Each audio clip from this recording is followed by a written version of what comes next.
अभी हम लोग देखेंगे टॉपिक डिस्क प्रोलैप्स। तो डिस्क प्रोलैप्स हम लोग देखेंगे, डिस्क प्रोलैप्स। तो सबसे पहले प्रोलैप्स का मतलब क्या होता है? प्रोलैप्स का मतलब होता है कोई भी चीज़ अपनी जगह से हट जाना, खिसक जाना। तो कोई भी चीज़ अपनी जगह से क्या हो जाना, खिसक जाना, उसको हम लोग क्या बोलते हैं? प्रोलैप्स। अब डिस्क का यहाँ पे है तो यहाँ मतलब डिस्क का अपनी जगह से क्या होना, डिस्प्लेस हो जाना। खिसक मतलब क्या होता है? डिस्प्लेस हो जाना, उसको हम लोग क्या बोलते हैं? Disc prolapse. अब देखो बेसिकली होता क्या है, अभी मैंने बताया था डिस्क क्या होता है। जैसे ये दो वर्टेब्रा है, ये सपोज वर्टेब्रा 1, ये वो दूसरा वर्टेब्रा है, इसके बीच में ये स्पेस होता है, इसके बीच में स्पेस, इसी को हम लोग क्या बोलते हैं? फाइब्रोकार्टिलेजेस। फाइब्रोकार्टिलेजेस जो होता है बेसिकली फाइब्रोकार्टिलेजेस जॉइंट होता है ये, उसी ये क्या, यही अपनी बेसिकली क्या होती है, यही अपनी यही जो जॉइंट होती है फाइब्रोकार्टिलेजेस जॉइंट, यही क्या होता है? डिस्क होता है। और देखो ये बाहर से तो इसको अभी देखो, अभी मैं क्या करूँगा, अभी थोड़ा सा इमेजिन करना है कि सपोज ये अपनी क्या है, इमेजिन करना है सपोज क्या है, ये अपनी ए वर्टेब्रा है, ए वर्टेब्रा है। अब मैं ना अब ये अपना डिस्क है, अभी मैं क्या कर रहा हूँ, इस वाले वर्टेब्रा को हटा दे रहा हूँ, इस वाले वर्टेब्रा को हटा दे रहा हूँ, और मैं एक्सिस मतलब क्या, मैं ऊपर से देखूँगा। और दूसरा वर्टेब्रा है, अब मैं ऊपर से दे रहा हूँ डिस्क को। तो अभी जब हम लोग ऊपर से देखेंगे ना, ऊपर से मतलब डिस्क को ऊपर से देखेंगे तो हम लोग को क्या मिलता है? बाहर की तरफ एक एनुअल रिंग मिलती है, जिसको हम लोग क्या बोलते हैं? इसको हम लोग बोलते हैं एनुलस बोलते हैं, जो कि कार्टिलेज की होती है, कार्टिलेज की होती है एनुलस। और अंदर एक मुलायम चीज़ होती है जिसको हम लोग क्या बोलते हैं? जिसमें फ्लूइड वगैरह भी होता है, जिसको हम लोग क्या बोलते हैं? न्यूक्लियस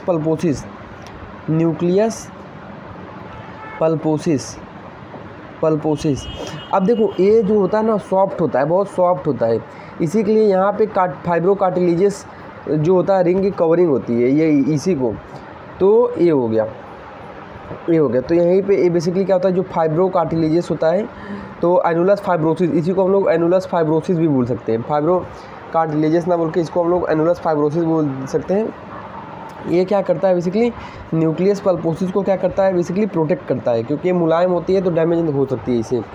ये हो गया।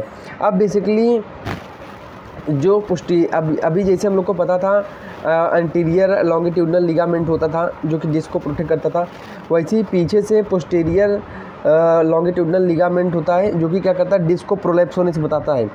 तो पोस्टीरियर लॉन्गिट्यूडनल लिगामेंट, तो पीछे से एक लिगामेंट होता है पोस्टीरियर लॉन्गिट्यूडनल लिगामेंट, ये क्या करता है? डिस्क को उसके पोजीशन में रखता है, पोस्टीरियर लॉन्गिट्यूडनल लिगामेंट। तो ये बेसिकली क्या करता है? डिस्क को उसके पोजीशन में रखता है पोस्टीरियर लॉन्गिट्यूडनल लिगामेंट। तो इसी को हम लोग क्या बोलते हैं बेसिकली? तो ये अपने को याद रखना। और यही अगर लिगामेंट में अगर वीक वगैरह, अभी हम लोग देखेंगे what is the reason of the prolapse of disc, तो उसको भी हम लोग अभी कवर करते हैं। तो ये सबसे पहले ये हो गया। तो पोस्टीरियर लॉन्गिट्यूडनल लिगामेंट उसको उसके पोजीशन में रखता है, डिस्क को उसके स्थान पर रखता है। अब कॉज क्या हो सकता है डिस्क प्रोलैप्स का? डिस्क प्रोलैप्स का डीपी। तो डिस्क प्रोलैप्स का कॉज क्या होता है? ये कॉज होता है सबसे पहले हो सकता है इसमें एक्सर्शन। तो एक्सर्शन मतलब कोई भी बंदा अचानक से भारी वजन उठा लिया, कोई जिम जा रहा है तो जिम में कोई भारी जो है वेट लिफ्टिंग कर लिया, इसकी वजह से क्या हो गया? अचानक से भारी वजन उठा लेना, हल्का नहीं भारी मतलब हैवी, तो इसकी वजह से क्या होता है? डिस्क प्रोलैप्स हो सकता है। अब उसके बाद अभी देखो प्रोलैप्स डिस्क के क्या स्टेप होते हैं? What is the step of disc prolapse? तो सबसे पहले होता है यहाँ पे न्यूक्लियस डीजनरेशन। मतलब क्या, जो न्यूक्लियस पल्पोसिस है वो क्या होता है? वो डिजनरेट होता है, वो टूटता है और बिखरता है। उसके बाद एनुलस डीजनरेशन। एनुलस मतलब पहले अंदर वाला जाएगा, फिर बाहर वाला टूटेगा, एनुलस डीजनरेशन ये होता है। तो ये हो गया। तो इसके बाद ये होता है। अब इसके बाद सबसे पहले अब मैं इसके बताता हूँ टाइप। तो अभी हम लोग टाइप देखते हैं, इसी में हम लोग ये देखते हैं टाइप मतलब क्या, इसी में ये है। तो स्टेप में सबसे पहला स्टेप हो गया न्यूक्लियस डीजनरेशन और एनुलस डीजनरेशन, पहला हो गया। दूसरा क्या होता है? Disc bulge. अब दूसरा स्टेप क्या होता है? डिस्क बल्ज का मतलब क्या होता है कि यहाँ पे जो एनुलस होता है वो तो प्रोटेक्ट है, पर जो जो अपना जो टूटा हुआ न्यूक्लियस का पोर्शन होता है वो एनुलस के पोर्शन में क्या करता है, एनुलस को पोर्शन को थोड़ा सा प्रेस करता है। तो जो ये एनुलस है और ये यहाँ पे न्यूक्लियस पल्पोसिस का ये थोड़ा पार्ट और ये टूटा हुआ पार्ट, तो अब ये क्या करेगा, इसको ऐसा फुलाएगा। तो अब ये फुलाएगा तो न्यूक्लियस ये ऐसे हो जाएगा, डिस्क क्या हो जाएगा, बल्ज हो जाएगा। देखो ये बल्ज हो गया, ये बल्ज हो गया। क्यों? क्योंकि इसको स्पेस देना रहेगा तो ये फूल जाएगा। ये अपना इसको क्या बोलते हैं, ये एनुलस। तो ये दूसरा हो गया डिस्क बल्ज। तो पहला क्या हो गया, न्यूक्लियस डीजनरेशन, दूसरा हो गया डिस्क बल्ज। डिस्क बल्ज का मतलब इसमें क्या हुआ है, सिर्फ कौन सा टूटा हुआ है, सिर्फ कौन सा पोर्शन टूटा हुआ है, सिर्फ न्यूक्लियस टूटा हुआ है, न्यूक्लियस पल्पोसी टूटा है, एनुलस इंटैक्ट है। थर्ड स्टेज होता है स्टेज ऑफ एक्सट्रूजन। अब एक्सट्रूजन का मतलब क्या होता है कि देखो ये जब ये एनुलस अगर टूटेगा ना तो ये टूटेगा किसकी वजह से, न्यूक्लियस पल्पोसिस की वजह से। कि तो ये देखो ये अपना एनुलस है, ये अब दूसरे स्टेज में क्या था कि ये अपना सपोज ये टूटा हुआ पोर्शन है, तो इसको ऐसा फुलाता था तो ये डिस्क ऐसा बल्ज हो जाता था। अब क्या होगा, इतना ज़्यादा फूल चुका है कि ये तोड़ के निकल जाएगा। ये जो न्यूक्लियस पल्पोसिस का थोड़ा इंटेक्ट वाला पार्ट और ये टूटा हुआ पार्ट, तो इतना फुला दिया कि टूट के निकल गया, एनुलस के बाहर निकल गया ये न्यूक्लियस पल्पोसिस, और एनुलस भी टूट गया। तो इसमें क्या होगा, एनुलस भी टूट जाएगा, एनुलस भी बेसिकली यहाँ पे टूट जाएगा। प्लस क्या होता है यहाँ पे एनुलस भी टूट जाएगा और अपना ये क्या अपना एनुलस और दूसरा क्या था अपना न्यूक्लियस पल्पोसिस, ये दोनों क्या होंगे, टूट जाएंगे। दोनों टूट जाएंगे, दोनों बाहर निकल जाएंगे, पर पोस्टीरियर लॉन्गिट्यूडनल लिगामेंट के अंदर रहेंगे, पोस्टीरियर लॉन्गिट्यूडनल लिगामेंट के अंदर रहेंगे। और लास्ट वाला पार्ट क्या होता है, लास्ट वाला पार्ट होता है सिक्वेस्ट्रेशन का मतलब क्या होता है, जो एनुलस होता है, न्यूक्लियस पल्पोसिस और एनुलस दोनों जो होता है वो पोस्टीरियर लॉन्गिट्यूडनल लिगामेंट के बाहर निकल जाएंगे, मतलब उसको भी तोड़ के निकल जाएंगे, मतलब उसके भी बाहर निकल जाएंगे। तो ये स्टेज हो गया। तो सबसे पहले न्यूक्लियस डीजनरेट हुआ, न्यूक्लियस टूटा। दूसरे में क्या था, बल्जिंग हुआ, डिस्क बल्ज हुआ। मतलब यहाँ पे एनुलस जो है वो टूटा तो है पर वो अभी जो न्यूक्लियस पल्पोसिस है टूटा है पर वो एनुलस और पोस्टीरियर लॉन्गिट्यूडनल लिगामेंट के अंदर है। दूसरे स्टेज में क्या हुआ, एक्सट्रूजन का मतलब क्या हुआ, अब ये न्यूक्लियस पल्पोसिस इतना ज़्यादा बल्जिंग कर दिया है कि एनुलस के बाहर आ गया, पर पोस्टीरियर लॉन्गिट्यूडनल लिगामेंट के अभी अंदर ही है। लास्ट में हो गया सिक्वेस्ट्रेशन मतलब क्या हो गया बेसिकली कि ये पोस्टीरियर लॉन्गिट्यूडनल लिगामेंट के बाहर आ गए, कौन, न्यूक्लियस और एनुलस। तो ये अपने को याद रखना है। तो ये स्टेज हो गए।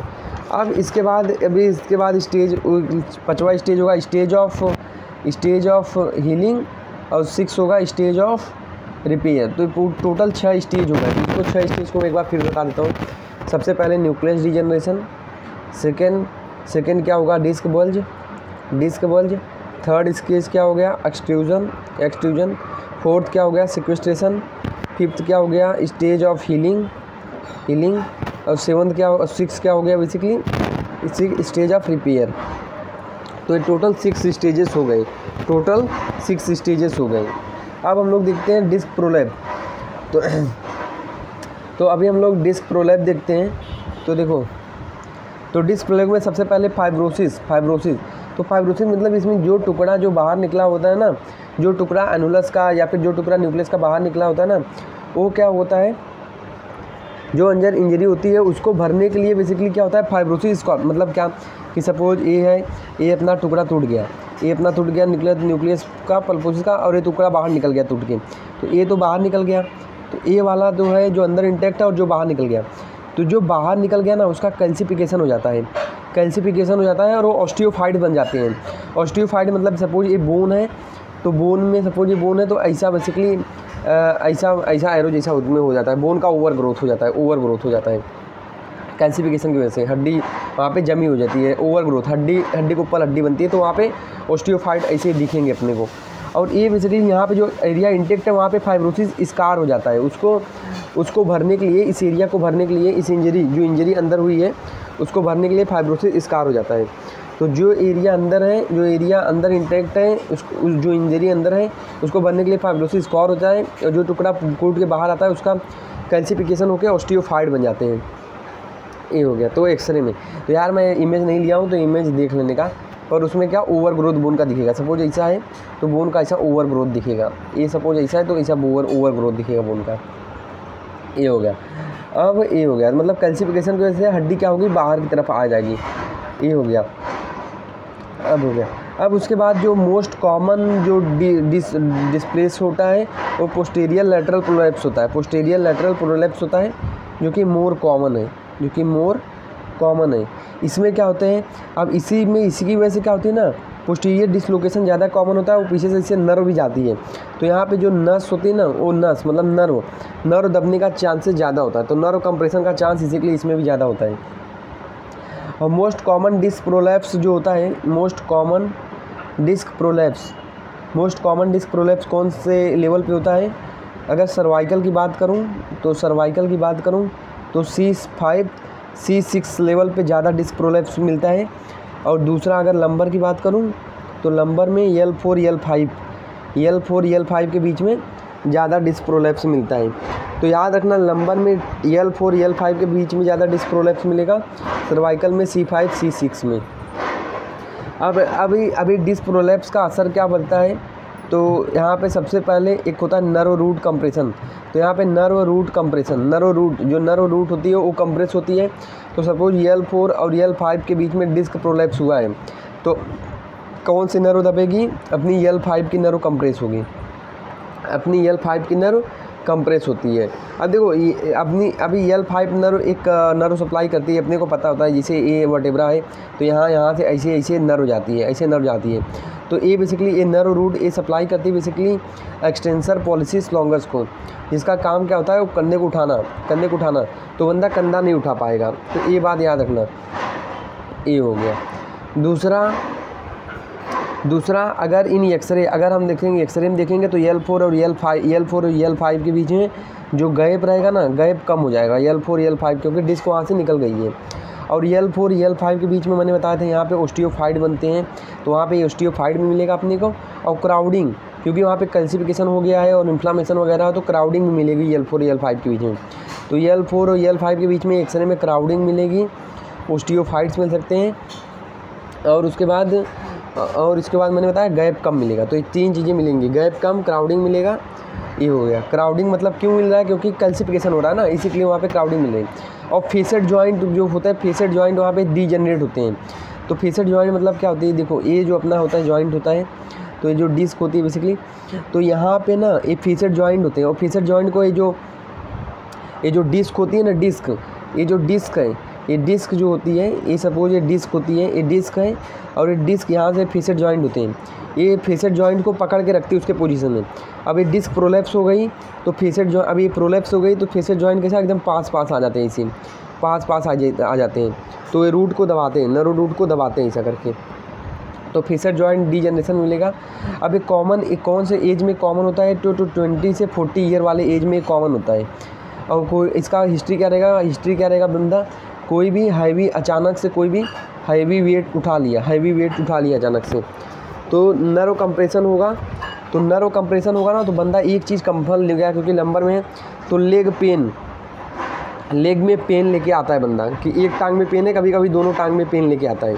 तो दोनों टांग में पेन लेके आता है, वहाँ पे पैरास्थीसिया, मतलब वहाँ पे मूंगी जैसी चलती है ना, वो चींटी जैसी चलने की, उसकी वो लेके आता है पैरास्थीसिया। नमनेस वगैरह भी लेके आ सकता है अगर ज़्यादा नर्व कंप्रेस हो रही तो यहाँ पे हिस्ट्री क्या रहेगा कि अचानक से वेट उठा लिया। अब उसके बाद स्टिफ, जो उसकी कमर रहेगी ना वो भी स्टिफ रहेगी, मतलब जो उसकी वेस्ट को क्या बोलते हैं? कमर। तो कमर जो रहेगी उसकी जो वेस्ट रहेगा वो भी उसका क्या रहेगा? स्टिफ रहेगा।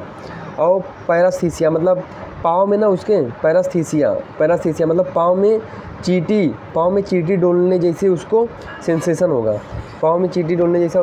सेंसेशन होगा। और जैसे सियाटिका का लेग पेन होता है ना, जैसे सियाटिका मतलब सियाटिक नर्व कंप्रेस होती है, वैसा ही सेम इसमें भी होगा कि जैसा सियाटिका में लेग पेन जाता है पूरा नीचे बैक से और पीछे पाँव तक जाता है पूरा टो तक, सेम वैसा इसमें भी पेन होगा। अब इसका एटीट्यूड इसका मतलब ये कौन से पोजीशन में बंदा खड़े रहेगा जिसको इसमें आराम मिलता है?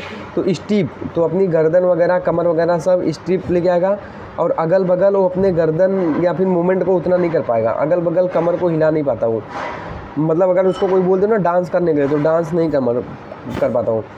अब उसमें हम लोग यहाँ पे एक टेस्ट कराते हैं, पोस्टीरियर स्ट्रेट लेग टेस्ट, जो भी हम लोग इसमें भी कराते थे, इसमें एंकाइलोसिस में, स्पॉन्डिलाइटिस में। तो एंकाइलोसिस स्पॉन्डिलाइटिस में ग्रेटर दैन 70 डिग्री तक ही वो उठा सकता था, पर इसमें क्या होता है लेस देन 30 डिग्री तक ही उठा पाता है। 30 डिग्री से ज़्यादा ये उठा ही नहीं पाता अपना पाँव। तो अगर वो 25 से 30 डिग्री में उठाए और उसमें उसको पेन होने लगे, तो समझ लेने का कि वो पॉजिटिव है, और वो ये है क्या बोलते हैं डिस्क प्रोलैप्स है।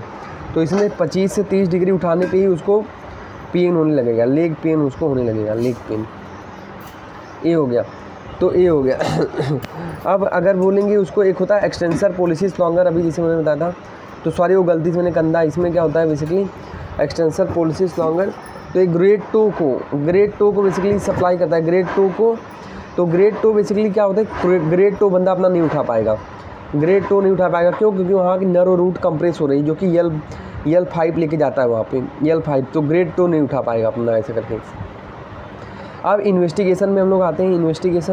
इन्वेस्टिगेशन सबसे पहले हम लोग इसमें एक्सरे कराते हैं, एक्सरे AP और लेटरल, और इसमें हम लोग लंबर थोरेसिक का हम लोग करा लेते हैं, लंबर थोरेसिक, ज़रूरत पड़ने में सर्वाइकल भी करा लेते हैं, होल स्पाइन करा लेते हैं।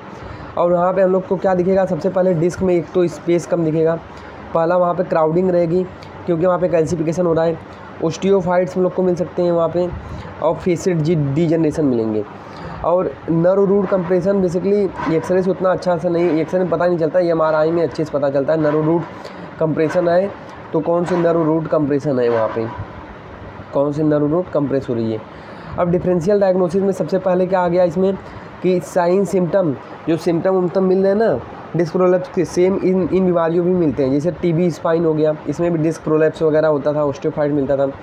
जैसे एंकाइलोसिस स्पॉन्डिलाइटिस हो गया, स्पॉन्डिलाइटिस। थर्ड यहाँ पे ट्यूमर हो गया, वर्टेब्रल जॉइंट का वहाँ पे ट्यूमर हो गया। बट अभी इसके सिम्टम अलग अलग होते हैं। जैसे TB में वेट लॉस होना, लॉस ऑफ एपेटाइट होना, ट्यूमर में क्या होगा, इसमें भी वेट लॉस होना, यहाँ पे एपेटाइट वो होना, कम होना। तो इसको जब ट्यूमर को पढ़ेंगे तो अलग अलग हम लोग चीज़ें उसमें जानते जाएंगे। ये हो गया। और स्पॉन्डिलाइटिस अभी मैंने बताया था, वो क्रोनिक बीमारी होती है, बेसिकली ओल्ड एज में होती है और ये यंग एज में होती है। तो इससे हम लोग इसको डिफरेंशियल डायग्नोसिस कर सकते हैं, क्योंकि तीनों में ही डिस्क स्पेस कम होता है ऐसा करके। ये हो गया। अब ट्रीटमेंट, हम लोग ट्रीटमेंट क्या देंगे, तो डिस्क प्रोलैप्स का तो सबसे पहले पाँव में पैरास्थीसिया है और पेन है, तो उसको हम लोग पेशेंट को बोलेंगे रेस्ट करने के लिए। एक तो हम लोग उसको पेशेंट को बोलेंगे रेस्ट करने के लिए, दूसरा NSAID, दूसरा उसको हम लोग बोल देंगे NSAID देंगे। और उसके कमर की एक बेल्ट आती है, कमर की बेल्ट हम लोग देंगे, कमर में बेल्ट लगाने के लिए देंगे।